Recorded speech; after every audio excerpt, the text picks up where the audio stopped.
Safe money. I was gonna say, can you explain safe money? It's money that you can safely and productively grow. So we're looking to get 4 to 6%. Mm-hmm. Never lose. So if you lose money in the market, you have to make almost double or more back to get it back to even, right? Right. In our accounts, you don't ever lose. You don't have to make up for that loss. So it's your foundation and your safety net before you go investing to accumulation. So it makes me different than 99% of the financial reps you'll talk to. Most of them go straight into accumulation, and it's fun and sexy to do that risk, the high risk. Yeah. And they, think you have to hit a home run to make money. You don't.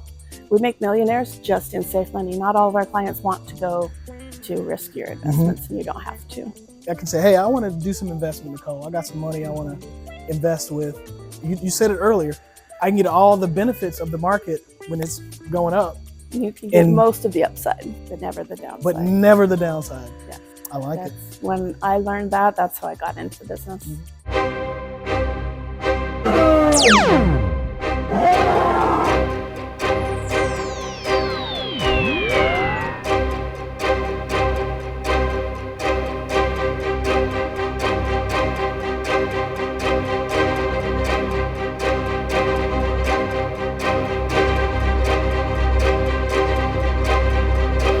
Welcome back to Raise Your Connection.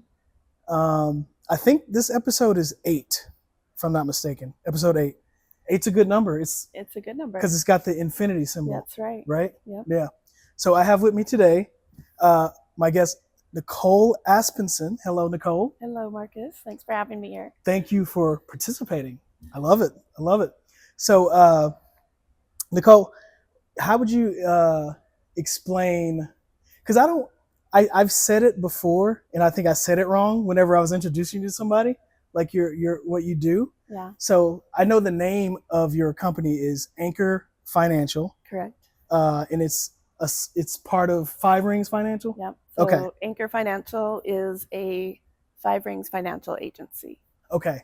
It's a Five Rings financial agency. So think about in real estate, you might have Keller Williams, EXP. We have realtors that just want to go help people buy and sell homes. And you can build a team underneath that brokerage. That's exactly how we work. Ah, okay. See, I didn't know that. Yeah. So about 80% of people that come work with us just want to go help people with their money. Cool. Their life insurance they don't have to die to use. Okay. So there you go. That's what you do. That's what I do. You help people with their money. What's the official title? So I'm a financial strategist. Financial strategist. See, because I think one time I said, oh yeah, this is Nicole. She's a financial advisor. And you were like, no. No, I don't do that. I specialize in safe money. So if you're going to draw a line between safe money and risk and what a financial advisor does, that's where we differ. My clients, when the market grows, their money grows. When the market sinks, you don't have to lose any of your retirement dollars. Okay, well, I have to ask, how does that work? Called indexed accounts.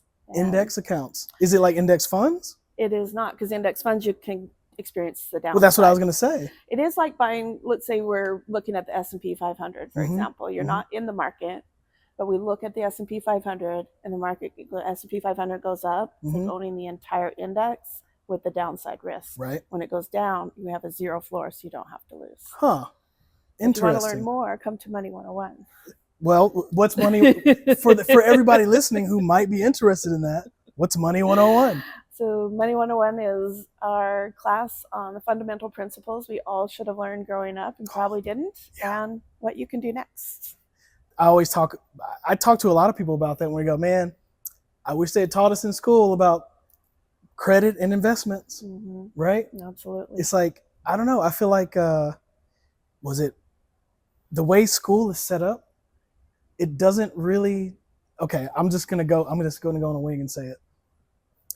I've read that the system, the school system, how it's set up, it's based off of, I want to say, an old Hungarian military. I could be wrong which military it was, but I want to say it was Hungarian, how their military structure was to make sure they had good soldiers. That's what our school system was based on, supposedly.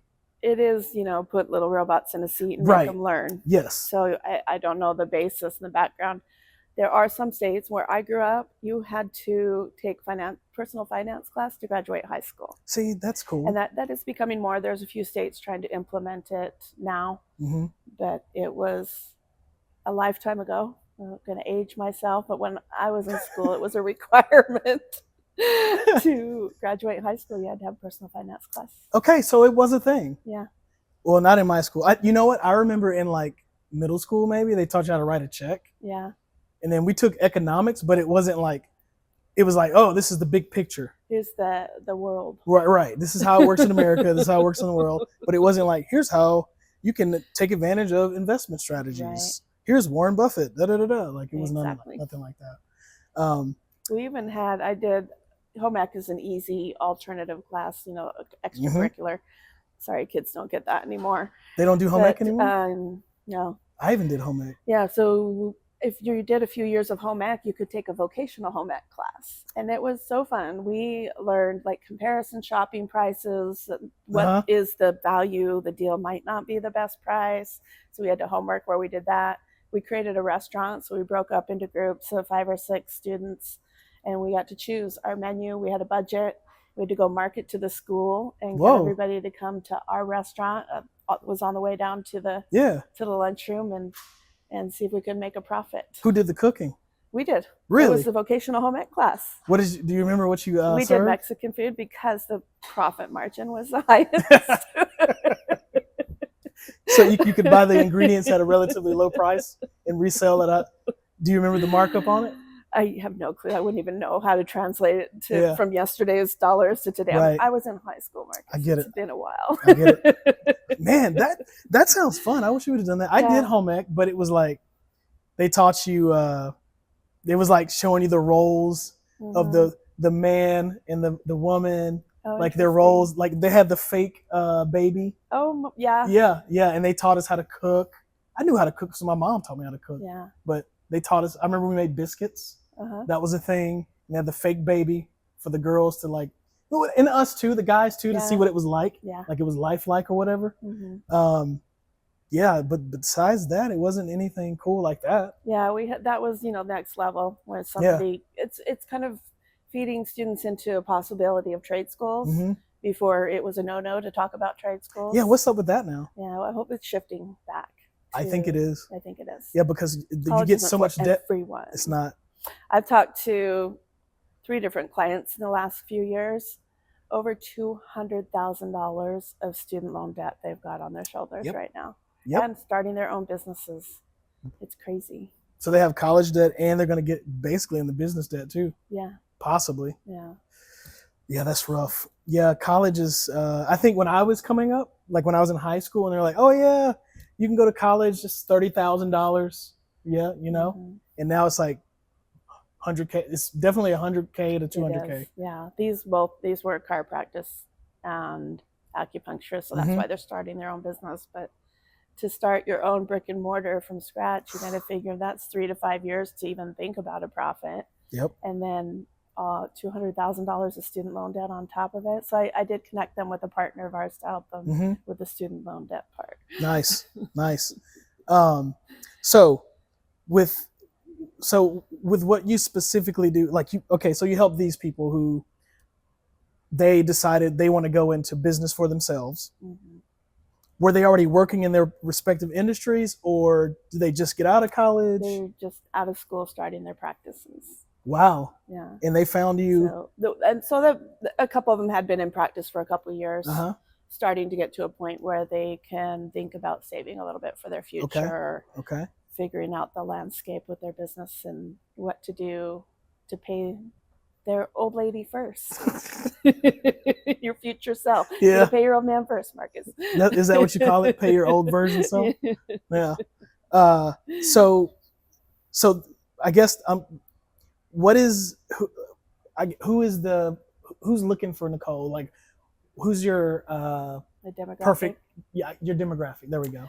My book of business is mostly women, some couples, but women 20s to 60s. Why are you discriminating? I'm messing with you. Yeah, I'm not. I have some guys that I work with too. Yeah. A lot of men want the male financial advisor that's going to do the at risk in the market stuff. That's just where they're at. Gotcha. So we have a couple that are willing to do some of that and some save money. That's really the best, is set that foundation first. And you know that you know that you know you'll have that money in the future. And then you have other money, you want to go play it, other risk investments, have fun. I encourage that. Absolutely. You shouldn't have everything with me, nor should you have everything with an advisor in the market. What do they say? Diversify? Diversify not just your investments, but diversify your advisors. Oh, diversify your advisors. Yes. So you should have multiple advisors. Yes. Okay, that makes sense. So I specialize in safe money and retirement income. And a financial advisor is going to specialize in accumulation, and we can work really well together. Talked to a gal last week that we're going to be partnering up, and she loves what I do on the life insurance and the guaranteed income safety side to complement the portfolio for her clients. Cool. So that's a really good match. Yeah. So, and you guys have, this is going to be your first time working together? Okay. I wish you luck. Thank you. So you said that you, what did you call it specifically? You do, we're going so fast. Safe money? Safe money. I was going to say, can you explain safe money to, like, I don't even know, like, what's safe money?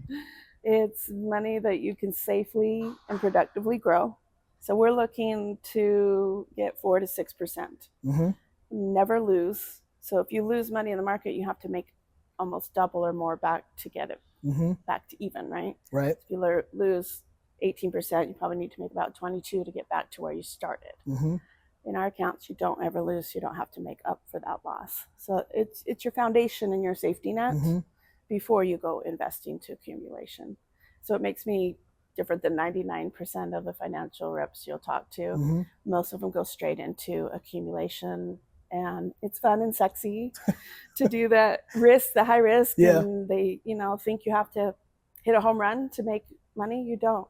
We make millionaires just in safe money. Not all of our clients want to go to riskier investments, and you don't have to.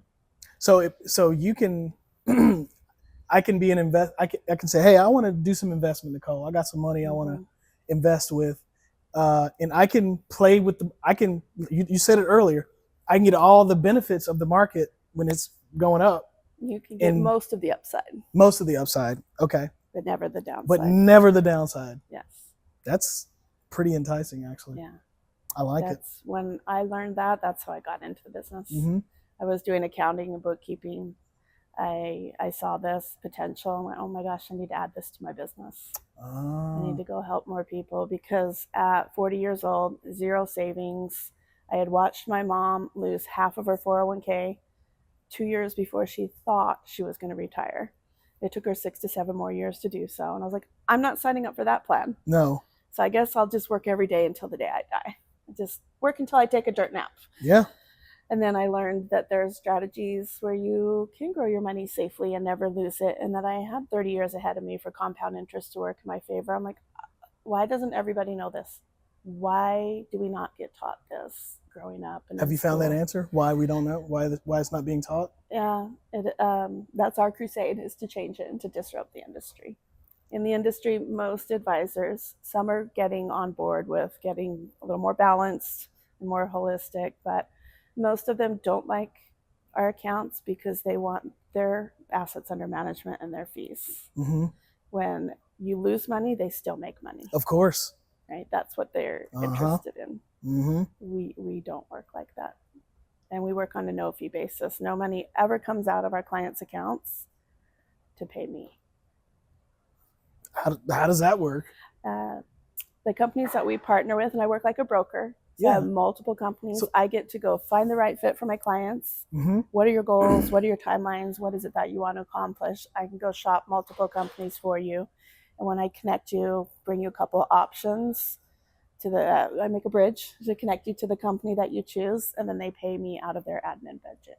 So instead of having an internal sales force, they're paying us. They're doing the products, we're doing the marketing, and I build the bridge between the two, and I get paid out of their admin budget. Okay, it's kind of like the way realtors get paid. Okay, that makes sense. So you're extremely knowledgeable in this. Obviously, this is what you do. Thanks. How did you? You said you didn't get into it until you were 40? Right. How did you? What were you doing before that? So my first career, I went Yeah. to cosmetology school when I was in high school.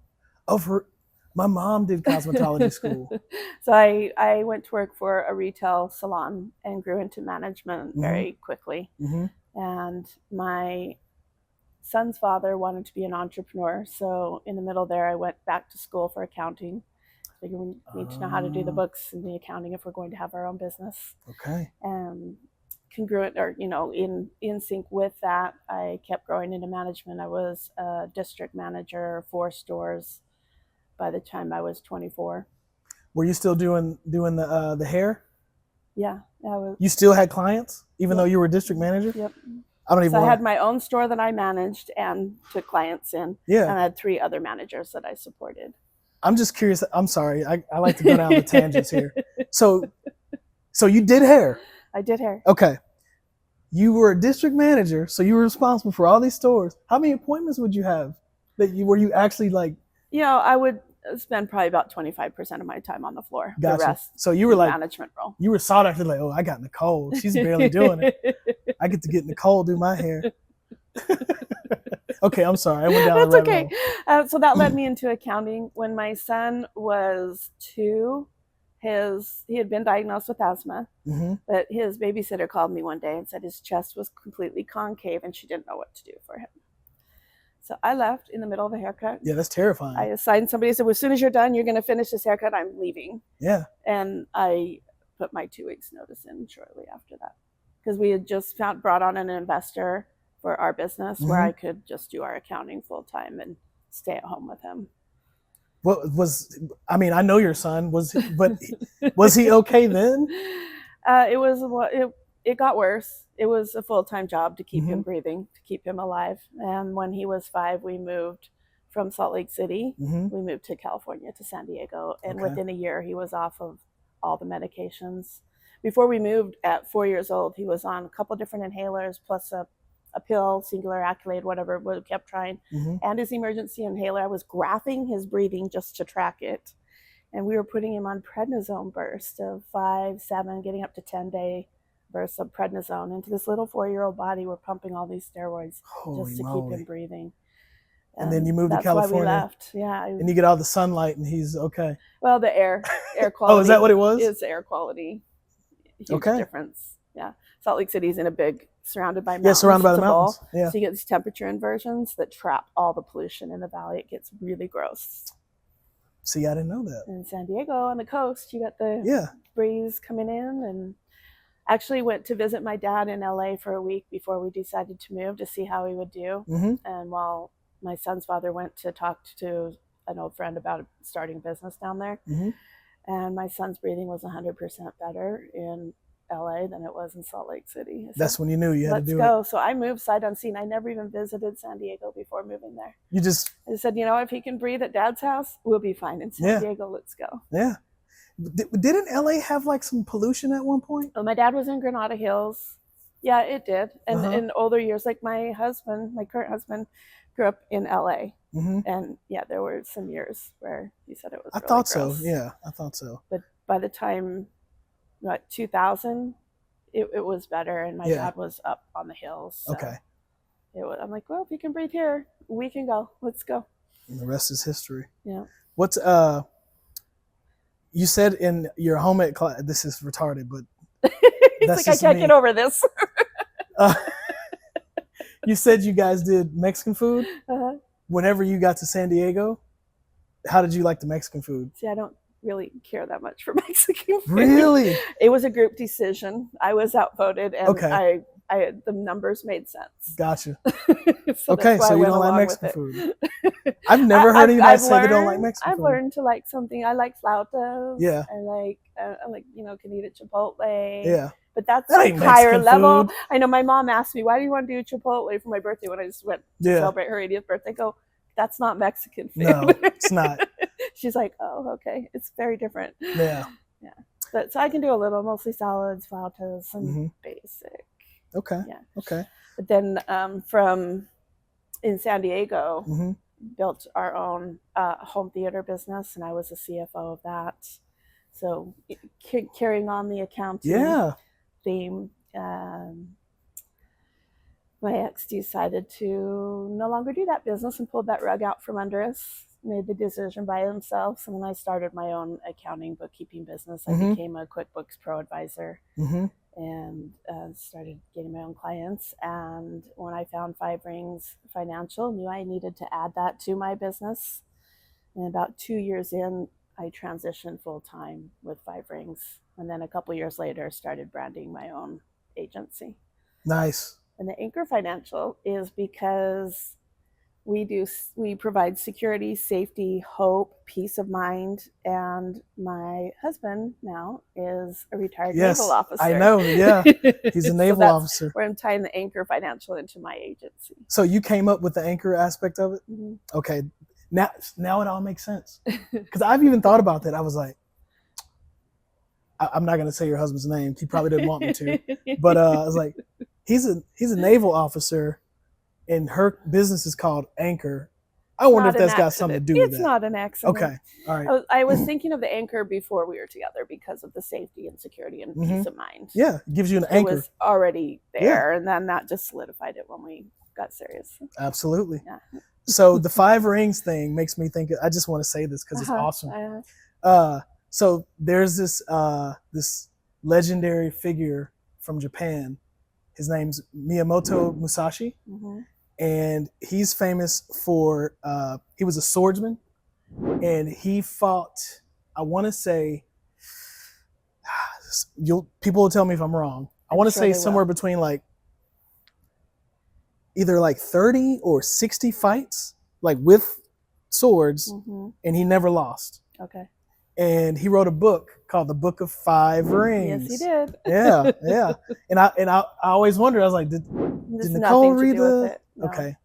I knew about that book when my son was in karate, and at the dojo, the owner told me about that because she knew I was with Five Rings Financial, so she told me the story about the book. Yes. There you go. It's like has nothing to do with it. Five Rings actually comes from. It used to be Olympic Financial.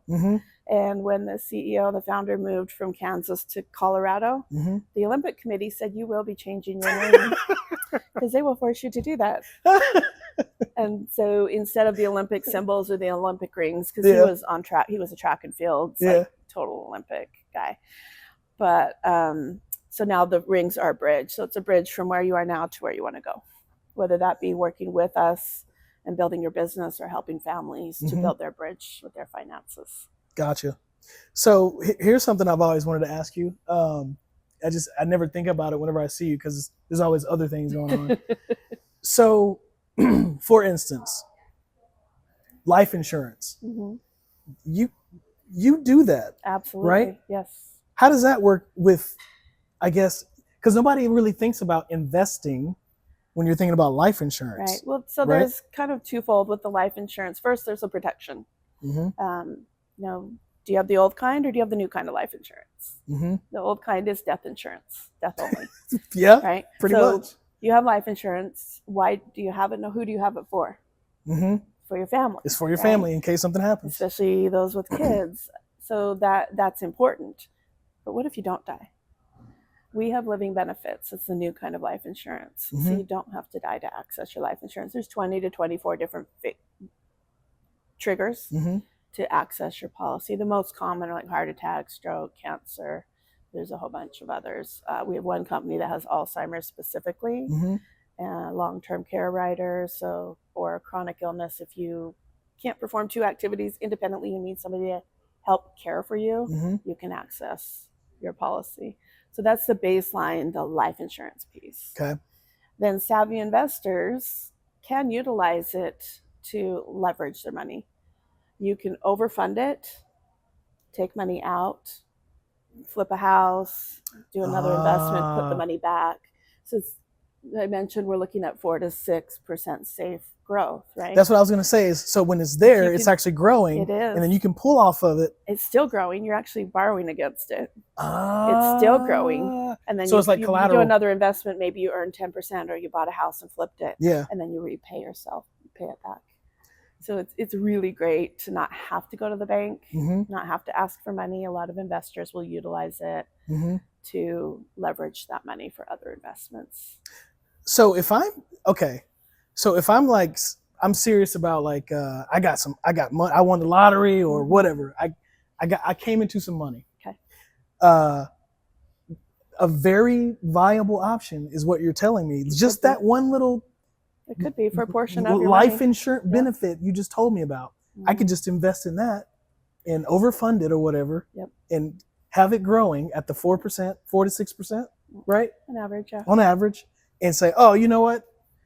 I'm going to go and get this property over here. And yeah, so it's an asset, not investment, but you're leveraging that asset to do other investments. It could also be turned on as a guaranteed income stream for retirement later on. You might overfund it the whole of your working years and then turn on an income stream that's guaranteed for life when you're ready to retire. So it just, every month you get a check from it or whatever, along with your, I guess some people's Social Security, maybe pension, I guess. Pension is probably not a thing anymore. Pensions are almost extinct. Yeah. Social Security, I'm not going to count it's on not going myself. to, I'm definitely not counting on it. Absolutely. Yes, but it can be an extra portion of your income stream for sure. That's so cool. And it's tax-free. So that portion of your income, you do not have to share with Uncle Sam. The other thing it can be is like a volatility shield. If you had money in the market and you retire and you're planning on using that for income, when the market is down, you don't want to be pulling money out that year. You can go to your other asset, pull some tax money out, let your portfolio recover from that down year. Shoot, I would buy the dip, buy the drop. Yeah, but you don't want to withdraw during retirement during the drop. Oh no, I wouldn't want to do that. So you can utilize the life insurance policy, that asset, to draw from that year while your portfolio recovers. So gotcha. you go buy some more while it's on sale. Well, that's what I'm saying. Absolutely. I would use that to buy more. Yes. The mistake most Americans make is being too emotional with their money. No. Yeah. And it gets high and they're like, oh, it's all excited, we should get in. And then it drops and they sell. We should do it the other way around. Exactly. Yes. But if we do it balanced along the way, then we can help you with those steps of when and where to take money when. So, okay. So, all right, you're going into that. I'm going to go ahead and take your lead. So if I'm your client, you're paying attention to the market. And if I'm paying attention to the market as your client, I say, Nicole, you see what's going on? You think it'd be a good idea for me to da-da-da-da-da-da? Is that kind of how you operate? I don't do securities in and out of the market. But as a retirement strategy, that's where it's really important that people draw money out of those accounts while the market's going down when they shouldn't be. So if we set up a guaranteed lifetime income, you don't have to worry about that. And then you can play with your other money with your advisor. Gotcha. Okay. So the safe money and the retirement income that most advisors don't or aren't able to talk about. And again, those are the two aspects: the safe money and retirement. And that's the meat and potatoes of it. Yep. And then the life insurance that you don't have to die to use. I like the way you put it, because you're right. It's like it's death insurance the way typical way. The old kind is death insurance. Yeah, I think I have New York Life. What do you know about that? We can talk offline. Okay. Well, so when we're doing public speaking, when we're doing workshops, like Teach a Money 101 class, the principles of money, right? Yeah. We talk in generalities. Like everyone's at a different starting gate that's in the room. And we take your confidentiality very seriously. And that's a one-on-one conversation. Gotcha. Outside of the room where everybody else might be watching. Sure. So seriously, that is why. Okay. I got it. Confidentiality. So let's talk about Money 101. Let's tell us about that. So this is a course that you offer? So this is a workshop, or like old school financial advisors do a seminar and they talk over your head in language you don't understand. We've decided to make it a class, make education. 30 years ago, Five Rings Financials decided to be an education-based company. So we want to teach and share and help you learn all the principles you should have learned growing up to grow and protect your money. So the two questions that usually get asked there are, how do I start saving? And how do I protect money I've already saved? And that, along with the basic principles, is where we go with what to do next in that class. And then people get some content we never sell in any of our workshops. They come. So it's all give. Open up their minds, the light bulbs go off, and they go, oh my gosh, I want to talk to you further. That's the name of the game in business. Give value, give Yes. value, give value. And you may have to ask, but in your situation, like you just said, you probably don't even have to ask if the value you're giving is amazing. We don't chase people around with a calendar after the class. We don't make you put on a sticky name and make you make an appointment because you showed up for a workshop, a class, or a free dinner. We know that our content is valuable, and over half the people raise their hand and say, "I want to learn more. How can you help me?" Nice. So it's a physical class. When do you do it? So we have them online almost every single week, live Zoom classes, and then I teach one locally once a month right now. We'll start doing some more as I grow. Okay, so tell our well, local residents. I would have you the next class, but I booked it on Labor Day weekend, so I have to readjust. I'm looking to do the next. I will do the next class on the 23rd of August on a Saturday. I've gotten really good response of people like a Saturday instead of another nighttime thing to go to. Our Zoom classes are every Tuesday or Wednesday online live. So every Tuesday, Wednesday, you do a Zoom. They alternate. So okay, but every week we can drop the link. Yeah, of course. And people can check out when the classes are. Reach out to me. That'll be the best thing right there. Yeah. Okay. And my link just keeps getting refreshed. I update the class times and locations. Perfect.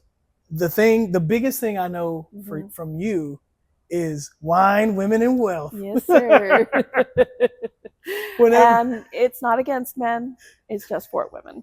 Oh yeah, we got to be. It is. You know, we have had men attend. I went there one time, but it was because we made those candles. That wasn't Wine, Women, and Wealth. That was a team mixer. So, never mind. I haven't blur the lines in all of our networking and fun and socializing. It's all good. I mix it all up in my head. I just go where Dominica tells me to go. Yeah. So Wine, Women, and Wealth is a place to uplift and support each other. And the reason that it's women-centric is women come together and we'll open up and have different conversations. And it's not what to invest your money and what to do with your money. It's about our mindset. So we have money mindset conversations, and then women will bring their friends, their young or adult children, or their spouses to the Money 101 class to get on the same page with the principles and the logistics of the money. Okay. So it's a really good, just kind of an introduction, building relationship, creating community for women to come together and support each other. Yeah, I love that you guys do that. Because I see the videos when Dominica helps make them. You guys usually have like a sponsor, right? Yes. And they get to speak for a little bit of time? Yeah, so our sponsors, you guys help us with the videos. So our sponsor gets to make a video. We post, we go on social media together. We give them an extra 5 minutes in front of the room during the class, during the workshop. Cool. During the event. I guess I thought I had gone to Wine, Women, and Wealth, but I guess I haven't. No, we have had a few men here or there, and they're like, you guys, talked about girl stuff, so. Yeah, I get it. It's like, why would you? Yeah. So we have other stuff. Yeah. We have other things for men to show up. We also, the Money 101, of course. That can go by different names. I want to do finances on tap. Oh, so you can do beer? So we can do tasting. We could do beer and cider tasting and that would be a co-ed class, right? I mean, that's how men a lot get of interested ladies in like beer too. Yeah, women too. Or ciders go both ways as well. My friend Kim. Yes, KK, Kim, let's do she likes beer. finances on tap, my friend. Yeah. Then Money Mommy and Me can also be daddy too. It was a launch off from Wine, Women, and Wealth. That name is funny to me, Money Mommy. Yep, Money Mommy and Me. All right, what's Money Mommy? It was a branch off from Wine, Women, and Wealth. So it can be for moms groups. It also can be a co-ed. It could be daddy too. Okay. Right. What I love to do is have an expert that takes care of the little people.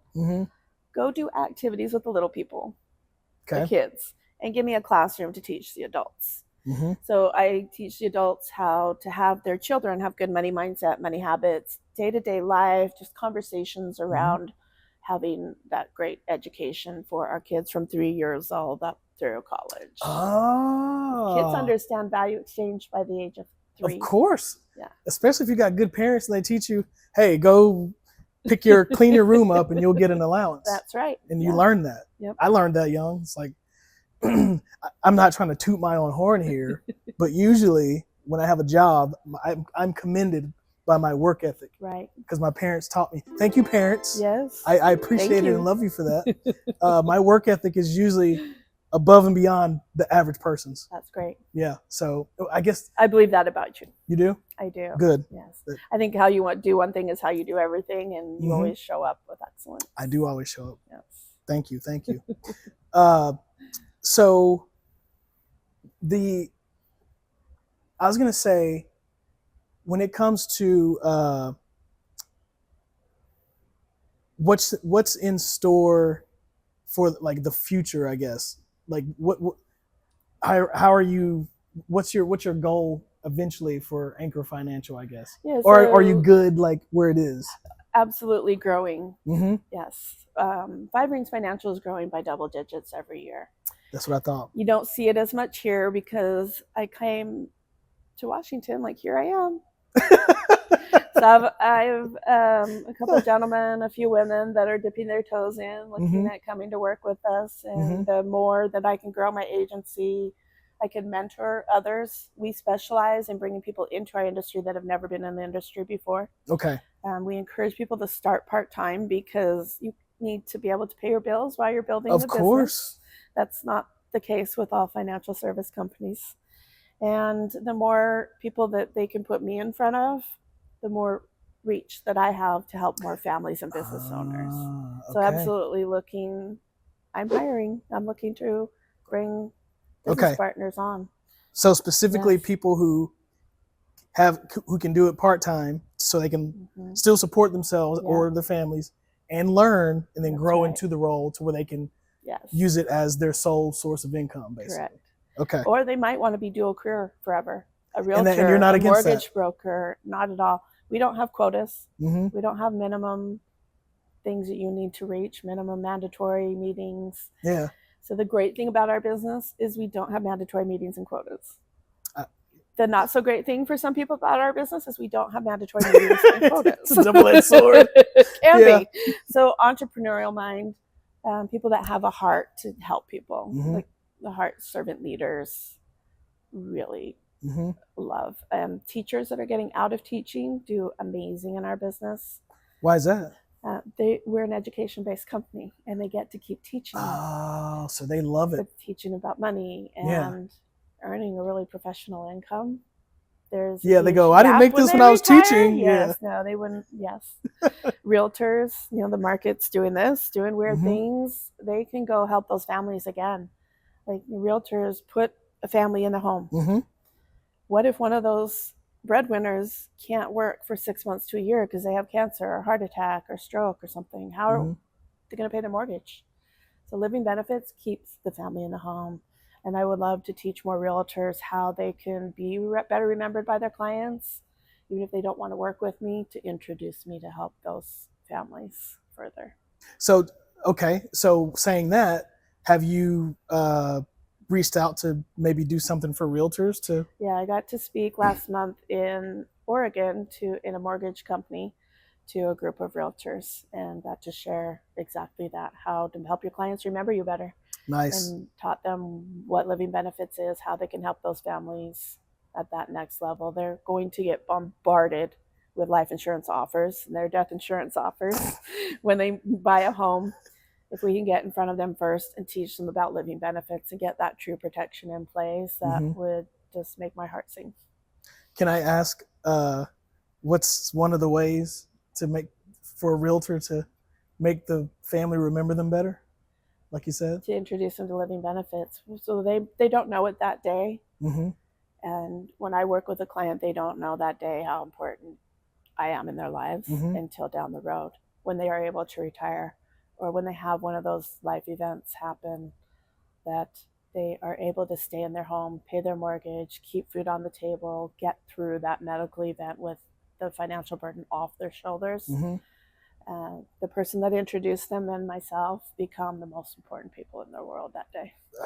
That makes sense. So that if that realtor has introduced us or introduced them to living benefits, whether they want to do that part-time as a dual career or just want to be an advocate or a raving fan and say, you need to go meet Nicole and get these living benefits mortgage protection in place. Nice. So one day down the road, they're going to remember who did that. That makes sense. This is funny. Dominica uses your service. Yes. And she goes, you need to know my social security number in case something happens to me. And I'm like, what? She's like, you need to know my social. And I'm like, you don't even know my social security number. Why do I need to know yours? Like, so you need to know where to access her information, and we'll help you with that. Yeah, I'll show you. You need to show our me how, financial inventory that we offer our clients. Yeah, that has all that in a book, all the where to find all the right things in a book. Do you have a will? Do you have trust? Do you have, may or may not need a trust, but power of attorney, medical directives, all those. The financial inventory I bring my clients explains all those, and it's your homework to go get those things done with an attorney. That's my homework? Yeah, it's your homework. I'll show you the binder. I've always hated homework. And then what policies you have, where those things live, are all in that binder. So all you would need to know is where's the blue binder. I just need the binder. To Dominica. There we go. See, thank you for making that simple for me.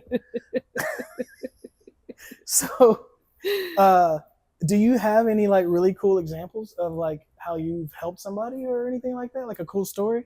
Yes. So we do tax-free college savings plans. Okay. What that means is instead of in a 529, we put it into what we call $1 million baby plan. Okay. That gets to grow and be accessed at any time for any reason. So a child might buy their first car, like borrow it from themselves, like those investors, and pay it back. Okay. They might pay off college debt or use money for college. They might not need that, might open their own business. They might have a down payment for their first home. So I have a client, she wanted to set that up for her daughter. And then we put living benefits in place for her. She was working at a corporate job, not loving it, trying to figure out what her passion, what her next career, how to get out of the corporate job and be in her own business when we started. So we just did a term living benefits for her. About 18 months later, she reached out to me. She had had her colonoscopy and they found cancer. So she said, can you just get like $5,000? That is the deductible for the surgery I'm about to have next week for my health insurance. I said, go have the surgery, go take care of that. Let's get the information and we'll file a claim. We filed the claim and they offered her $325,000. She just needed 5? She was hoping for 5.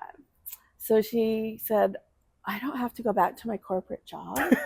I know, honey, you don't. She had just started a John Maxwell course to be a corporate trainer and speaker. And so she got to pursue that while she was going through her cancer struggle. She ended up only taking a portion. I told her, we had a conversation about it. She took a portion. About 8 months later, we filed for another claim for more. And then, so initially she went to Germany. She grew up in Germany, hadn't seen her parents for 3 years. She got to spend time with her parents before her father passed. She took her daughter to Maui.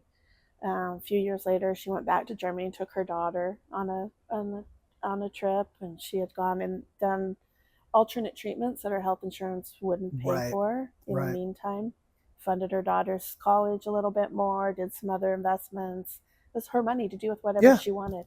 And she got to still pay her mortgage and keep her kid in all the activities and the fun stuff that her daughter wanted to do. So that is life insurance. That's amazing. Yeah, over 3 years, she accessed over $400,000 tax-free. That's the living benefits? That was the living benefits that she was accessing.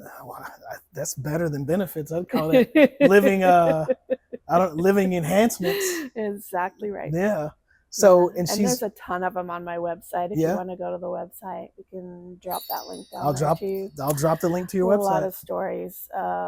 We've helped so many families, our partners and our business partners in and around Five Rings Financial.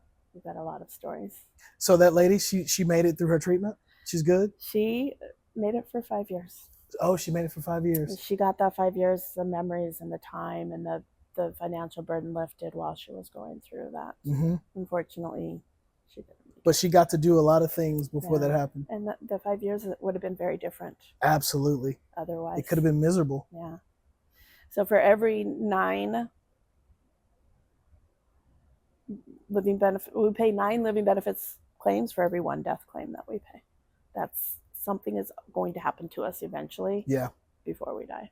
Absolutely. It's the when life happens protection. Yep. Not if, but when life happens. Yep. When something's going to happen. Yeah. I absolutely agree with that. Mm-hmm. Well, we're probably approaching an hour. It feels like it anyway. Yeah. Sounds good. What's the best way for somebody to reach out to you if they're interested in getting living benefits? Yeah, if you're interested, I offer free reviews, complimentary life insurance review of policies you already have. But really the best thing is to come hang out with us. Come to Money 101. Ladies, come to Wine Women of Wealth, and you get to hide in the crowd a little bit, hear what it is that I do. I promise not to sell to you. We don't sell at any of our events. We just offer information and content. And then if you want to learn more, you can connect with me then. You just remind Dominica's going to kill me. You're going to have to edit this. No, I'm not. You said connect. Yes. You got to answer the question. How does Nicole, and I'm interested because you've kind of talked about how you're a bridge and how you connect. What does connection mean to you? How do you define it? Connection? Yeah. It's like collaboration and synergy. Mm-hmm. We connect to help each other. Like I go networking a lot, as you know. You do, yes. I like to make connections for other people just as well. So if you were, before we went to a networking event, told me I need to meet a realtor or a contractor, I'll be watching for those people in the room to introduce the two of you, and that connections happens all over the place. It's like we all have this little thin red string, right? Yeah. That is connecting us whether we know it or not. Absolutely. Find that. I see it like little nodes on like a big board. Yeah. And it's like how many of them are lighting up based on your position? Yeah, like that's you're saying it the way I kind of see it. That's great. Yeah. Yeah. Okay. So there we have it. I got the connection question in. There you go. I won't get killed by Dominica. Thanks, Dominica. And we know how to contact Nicole. Thank you, Nicole, for being a guest. Thank you. I learned so much. Thanks, Marcus. Thank you. Later, guys. See ya.